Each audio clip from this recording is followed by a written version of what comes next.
सदस्य है।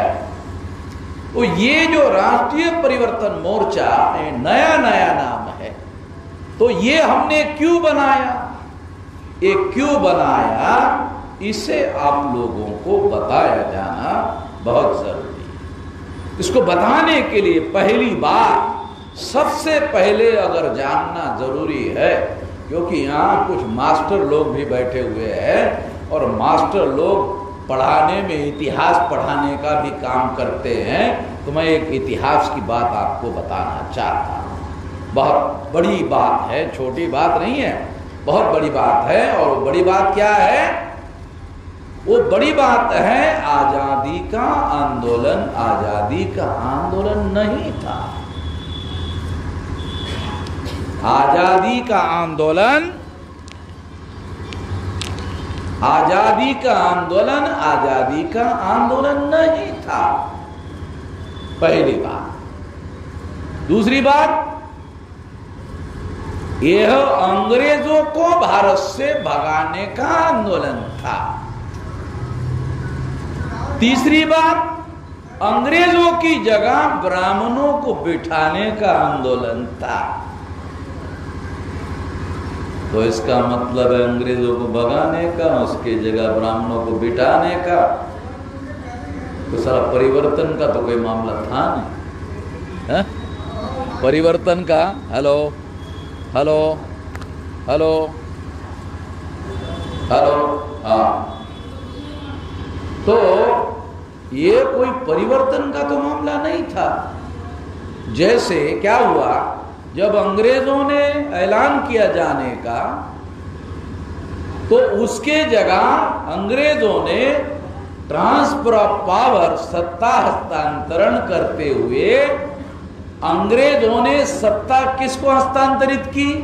पंडित जवाहरलाल नेहरू। काल्पनिक बातें नहीं बता रहा हूं आप लोगों को, क्योंकि यहाँ मास्टर लोग इतिहास पढ़ाते हैं, मैं थोड़ा इतिहास का क्लास ले रहा हूँ। तब मास्टरों का क्लास लेना पड़ेगा। मास्टर लोग बच्चों का क्लास लेते हैं, मैं थोड़ा मास्टरों का।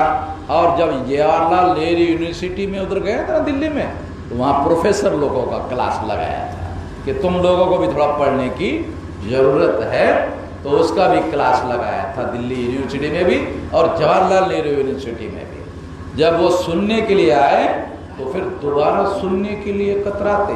तो साला बड़ा खतरनाक मामला है ये। तो हमको रोटी रोजी साला प्रोफेसर की में पढ़ाने का मिलता है, चाहे छूटा ही इतिहास क्यों ना हो, प्रोफेसर ही छोड़नी पड़ेगी, ऐसा पढ़ाएंगे तो खतरा हो जाएगा। तो इस तरह से अंग्रेज जब छोड़कर चले गए, तो उन्होंने ब्राह्मणों को ट्रांसफर ऑफ पावर, सत्ता हस्तांतरण किया।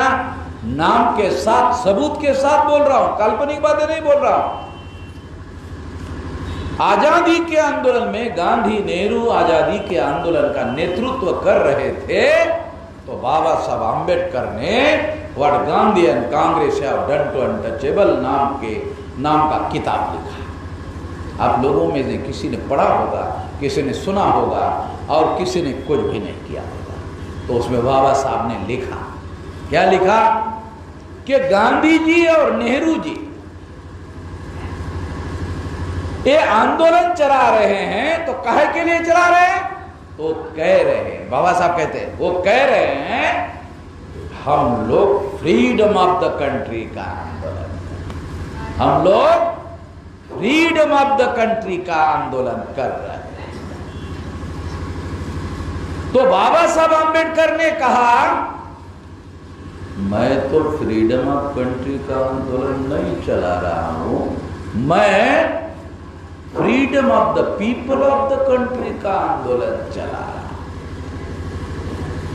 गांधी जी और Nehru ji freedom of the country, देश के आजादी का आंदोलन चला रहे हैं, और मैं देश में रहने वाले लोगों के आजादी का आंदोलन कर रहा हूं। जब 15 अगस्त 47 को अंग्रेज चले गए और ब्राह्मणों को ट्रांसफर ऑफ पावर देकर चले गए, तो अंग्रेज भी विदेशी थे और डीएनए के अनुसार ब्राह्मण भी विदेशी है, एक विदेशी चला गया, दूसरा विदेशी भारत का हुक्मरान हो गया।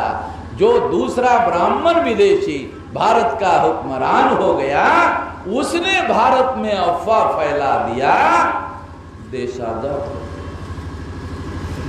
क्या फैलाया? अफवाह फैला दिया, देश आजाद हो गया। अंग्रेज नाम का विदेशी चला गया, ब्राह्मण नाम का विदेशी भारत का हुक्मरान हो गया। दूसरा जो विदेशी हुक्मरान हो गया, उसने अफवाह फैला दिया, देश आजाद हो गया। हमारे भोले शंकर लोगों ने भी मान लिया, देश आजाद हो गया। भोले शंकर समझते हो? हैं? हमारे भोले शंकर लोगों ने भी मान लिया, देश आजाद हो गया। अगर देश आजाद हो गया होता तो 75 साल हो गए आजादी को। अरे पुलिस स्टेशन के चौकी इंचार्ज में एफआईआर दाखिल नहीं होता। बलात्कार हो गया और हमारे लोग एफआईआर दाखिल करने के लिए जाते हैं, SC ST OBC के, माइनॉरिटी के, तो एफआईआर दाखिल नहीं। अरे काहे की आजादी हो गई भाई? एक चौकी इंचार्ज हमारा FIR, फर्स्ट इंफॉर्मेशन रिपोर्ट दाखिल करने के न्याय देने की तो बहुत दूर की बात है, FIR लेने के लिए तैयार नहीं है। और इस तरह से हम लोग इस देश के अंदर आजाद नहीं हुए। ये पहली बात हम लोगों को समझना होगा। उसके बाद राष्ट्रीय परिवर्तन मोर्चा क्या है समझ में आएगा, पहले ये समझना हो। दूसरी बात, बाबा साहब आम्बेडकर ने संविधान लिखा और 26 जनवरी 1950 को संविधान लागू हुआ। अमल करने के लिए चुनाव घोषित हुआ। 1952 को चुनाव हुआ। पंडित जवाहरलाल नेहरू प्रधानमंत्री थे, कांग्रेस पार्टी के प्रेसिडेंट भी थे, दोनों पद उसके पास थे, दोनों पद उसके पास थे। और ये जो दोनों पद उसके पास थे, तो जवाहरलाल नेहरू ने 60% टिकटें 52 में ब्राह्मणों को दे। ये भी फॉर्म पर साइन करने का अधिकार पार्टी प्रेसिडेंट को होता है। तो जवाहरलाल नेहरू ब्राह्मण, काश्मीरी ब्राह्मण, तो उन्होंने भी फॉर्म में 60% टिकटें ब्राह्मणों को दे दी। 47% ब्राह्मण चुनवा कर लाए और अनुसूचित जाति और जनजाति के 22.5% रिजर्व सीटों पर ब्राह्मणों ने, कांग्रेस ने, गांधी ने, नेहरू ने अपने नामधारी आदमी खड़े करवा दिए, उनको चुनवा कर लाए और उनके सहयोग से 70% लोकसभा की सीटों पर कब्जा कर लिया और भारत के पहले आजाद भारत के संसद पर ब्राह्मणों ने कब्जा कर लिया। जैसे ही ब्राह्मणों ने भारत के आजाद भारत के संसद पर कब्जा कर लिया, वैसे ही भारत के संविधान पर ना अमल करने का काम शुरू हुआ। अमल करने के लिए लागू किया संविधान 26 जनवरी 1950 को, मगर जब इलेक्शन हुआ, बहुमत पर ब्राह्मणों ने कब्जा किया, तो उन्होंने भारत के संविधान पर ना अमल करने का काम शुरू किया। तो आज हमारे देश में संविधान पर अमल नहीं किया जाता। आज परिस्थिति क्या है, आपको थोड़ा सा और डाटा देता हूं, जानकारी हो जाए। ब्राह्मणों की संख्या कितनी है भारत में? 3.5%। उनके नियंत्रण में सत्ता कितनी है? पहली बात, ब्राह्मणों की सारे देश भर में 8 नेशनल लेवल की पार्टियां हैं, उसमें 5 नेशनल लेवल की पार्टियां अकेले ब्राह्मणों, कांग्रेस, बीजेपी, कम्युनिस्ट, मार्क्सवादी कम्युनिस्ट, तृणमूल कांग्रेस, हो गई 5 ब्राह्मणों की पार्टियां, जिनकी संख्या 3.5% है। उनकी नेशनल लेवल की 5 पार्टियां है और 543 लोकसभा की सीटों में से 450 से ज्यादा सीटों पर केवल 3.5% ब्राह्मणों के पार्टी का कब्जा। आज के तारीख की बात बोल रहा हूं, अब 1952 की बात नहीं। वो जो ब्राह्मणों ने कब्जा करवाया, वो जो कब्जा करके कानून बनवाए, उसी कानून का सहारा लेकर 3.5% ब्राह्मणों ने आज भारत के संसद पर और देश पर पूरी तरह से कब्जा कर लिया है। अगर ईमानदारी से भारत में चुनाव करवाए जाए तो 3.5% ब्राह्मणों के वोटों से गांव में ग्राम पंचायत का पंच चुनवा कर नहीं लाया जा सकता है। गांव में जिसके 3.5 वोट है उसका पंच चुन कर आ सकता है? नहीं आ सकता है। अगर ईमानदारी से चुनाव, जो लोगों का पंच चुनवा कर नहीं आ सकता, गांव में सरपंच बनाने का तो सवाल ही नहीं है। जो गांव में सरपंच नहीं बना सकते, वो देश की पंचायत का प्रधानमंत्री नॉमिनेट कर रहे हैं। ये जो नरेंद्र मोदी है, ये पिछड़े वर्ग का आदमी है, ये आरएसएस का नॉमिनेटेड आदमी। अंग्रेजी में बाबा साहब ने शब्द यूज किया नॉमिनेटेड। ये 1932 में बाबा साहब ने यूज किया था राउंड टेबल कॉन्फ्रेंस, नॉमिनेटेड। ये आरएसएस ने नॉमिनेट किया हुआ आदमी। ये अंग्रेजी शब्द है, आपको समझ में नहीं आएगा। आपको बता, मैं देहाती आदमी, देहात में शादी होती है तो आदमी परिचय करवाता है, हे मेरी शादीशुदा बीवी, तो वो परिचय करवाता है, ये मेरी ये शादीशुदा बीवी है। तो दूसरा आदमी पूछता है, ये कौन है? ऐसी रखी हुई। ये कौन है? ये ऐसी रखी हुई। नरेंद्र मोदी भी ब्राह्मणों का ऐसे ही रखा हुआ प्रधानमंत्री। आया कुछ समझ? हाँ, अब थोड़ा सा, क्योंकि नॉमिनेटेड अंग्रेजी का समझना बहुत दिक्कत है, तो मैं देहाती उदाहरण देकर आपको समझाया तो कुछ लोगों को थोड़ा समझ में आएगा। सवाल भाषण करने का नहीं, सवाल समझने का।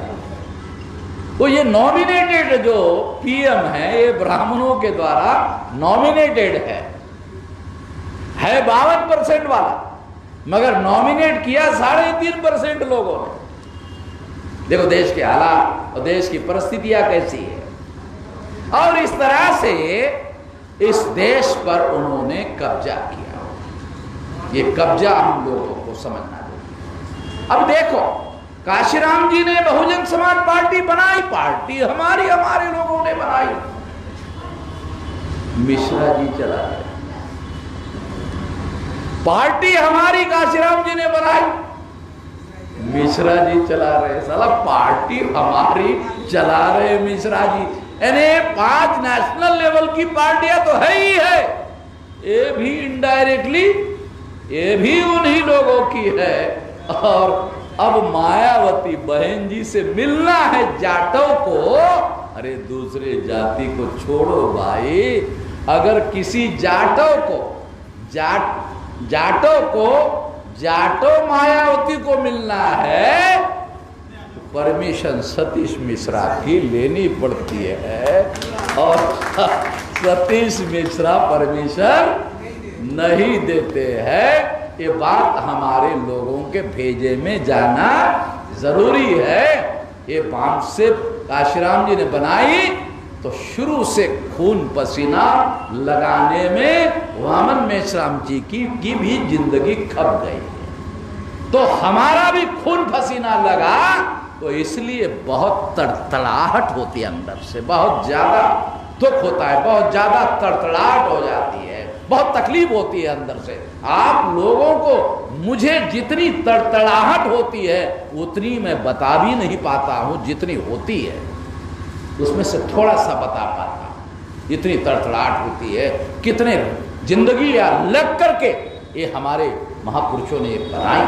ये ताकत खड़ी की थी और देश में हमारे लोगों के एक नेशनल लेवल की पार्टी बनाई गई। तो इस तरह से उन लोगों ने आजाद भारत पर कब्जा कर लिया। और विधायिका जो लोकतंत्र है, जैसे खटिया होती है उसके 4 पहिए होते हैं, 4 पहिए होते हैं तो खटिया को बिछाया जा सकता है और फिर वो बैठने लायक होती। उसी तरह